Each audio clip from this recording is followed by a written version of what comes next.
Hello guys, welcome back to your YouTube channel SK study. मैं हूं आपका educator Shiv Mishra. अरे करेजा, कल आपका इंग्लिश का पेपर है गुरु। कल आपका इंग्लिश का पेपर है।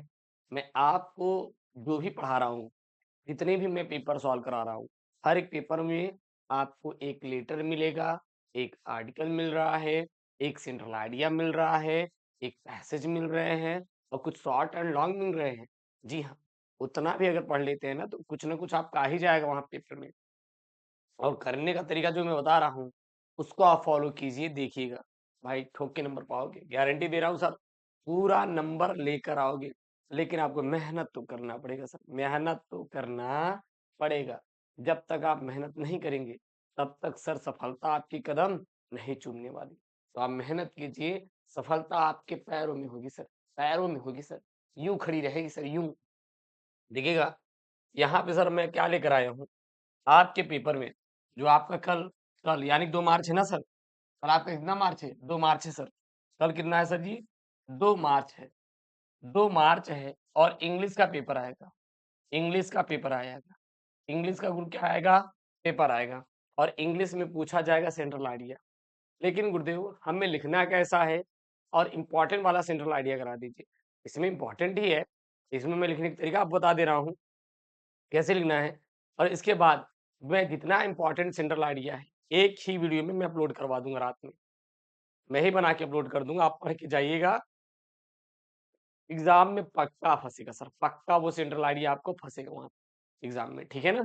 चलिए देखिएगा, जो सर जी क्वेश्चन नंबर 10 होता है, क्या होता है? क्वेश्चन नंबर 10 होता है। ये आपका क्या होता है? सेंट्रल आइडिया कैसा रहेगा? Right the central idea of the any one of the following poem.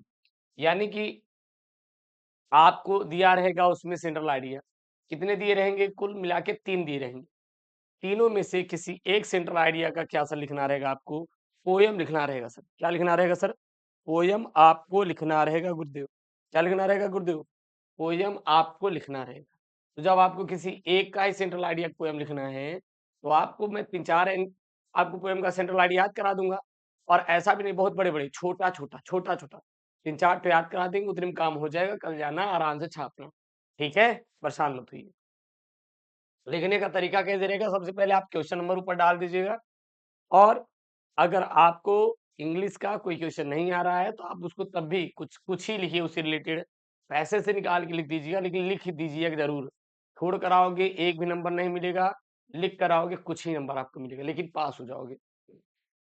यहाँ पे जिस भी सेंट्रल आइडिया का आप लिख रहे हैं, ए बी सी 3 रहेंगे। मैं अगर यहाँ पे ए वाला लिख रहा हूँ तो ए वाला डालेंगे, A think of beauty. A think of beauty इस प्रकार से डालेंगे, ताकि एग्जामिनर के ऊपर एक अच्छा प्रभाव पड़े सर। अच्छा, जितना ज़्यादा आपका अच्छा प्रभाव पड़ेगा, एग्जामिनर उतना ही ज़्यादा आपको अच्छा नंबर देगा सर। तो इसीलिए आपको उसके ऊपर अच्छा प्रभाव डालना है अपना। इंप्रेशन गजब का जमाना है सर। अगर आपको इसके ऊपर इंप्रेशन जमाना है ना सर, ये टिप्स आपको फॉलो करना पड़ेगा। उसके बाद क्या डालेंगे सर? आंसर। क्या डालेंगे? आंसर। फिर आप हेडिंग डालेंगे सेंट्रल आइडिया सर। क्या डालेंगे? सेंट्रल आइडिया गुरुदेव, आप हेडिंग डालेंगे यहाँ पे सेंट्रल आइडिया। किसके बारे में सेंट्रल आइडिया लिख रहे हैं sir? A think of beauty का। किसका लिख रहे हैं? ए थिंक ऑफ ब्यूटी का सेंट्रल आइडिया लिख रहे हैं। अब गुरुदेव ये ए थिंक ऑफ ब्यूटी का सेंट्रल आइडिया होता क्या, कैसे लिखेंगे, कितना लिखना है, बस इतना ही आप याद कर लो, हो गया। the happiness the happiness that a beautiful object, the happiness that a beautiful object provides never fades into nothingness. Provide never fades into nothingness, but multiplies manifold whenever it return to our mind, whenever it return to our mind। अब आपके मन में आ रहा होगा, गुरुदेव आप central idea यहाँ पे कुछ और लिखा रहे हैं, मैंने एक किताब खोला तो उसमें कुछ और सेंट्रल आइडिया दिया था। इस बात को थोड़ा ध्यान देना, आप गहराई से समझो कि हर एक पेपर में अलग-अलग सेंट्रल आइडिया सर दिए रहते हैं। तो अपना पेपर वो अपने अकॉर्डिंग बनाएँगे सर, ठीक है ना? और आपको सर अपने अनुसार पढ़ना। आप अपने अनुसार याद करिएगा, बाकी एग्जामिनर क्या दे रहा है, हाँ, अगला किताब में क्या लिखा है, उससे लेना-देना नहीं है। सब सेंट्रल आइडिया सेम है, बस भाषा ही थोड़ी बदल दी जाती है। कोई कुछ ही और भाषा में लिख रहा है और आप किसी और भाषा में लिख रहे हैं। बस थोड़ी सी भाषा में क्या होगा गुरुदेव, आपका परिवर्तन होगा सर, बाकी आपका सेम टू सेम रहेगा। और एक चीज आपसे रिक्वेस्ट कर रहे हैं कि चैनल को प्लीज सब्सक्राइब कर लो यार, please I humble request you, channel को आप जरूर से जरूर सर सब्सक्राइब जरूर कर लें, ठीक है। The poet poet poet awares that a thing in the poem, देखिए यहाँ पे आगे है, in the poem the poet aware that a things of beauty is a joy, is a joy forever, is a joy forever, okay। आगे गुरु जी क्या लिखेंगे, a joy even in mindset of disease and suffering of life, and disease and suffering of life, बस बस इतना ही आपको central idea आपको लिखना है, इससे ज्यादा ही आपको सेंट्रल आइडिया लिखने की जरूरत नहीं है, क्योंकि यह आपका गुरुदेव ज्यादा से ज्यादा आपका 30 से 40 वर्ड में होता है, 30 से 40 वर्ड में होता है, 4 अंकों का, 4 अंकों का होता है, 30 से 40 वर्ड्स का होता है, केवल आपको 4 अंकों में लिखना रहता है। फिर से याद कर लीजिए हमारे साथ, याद कर लीजिए, लिखने का तरीका बस यही रहेगा। सबसे पहले आप क्वेश्चन लिखिएगा, यहाँ पे जिस भी सेंट्रल आइडिया को लिखना चाहते हैं उसका यहाँ पे बकायदे हेडिंग डाल लेंगे।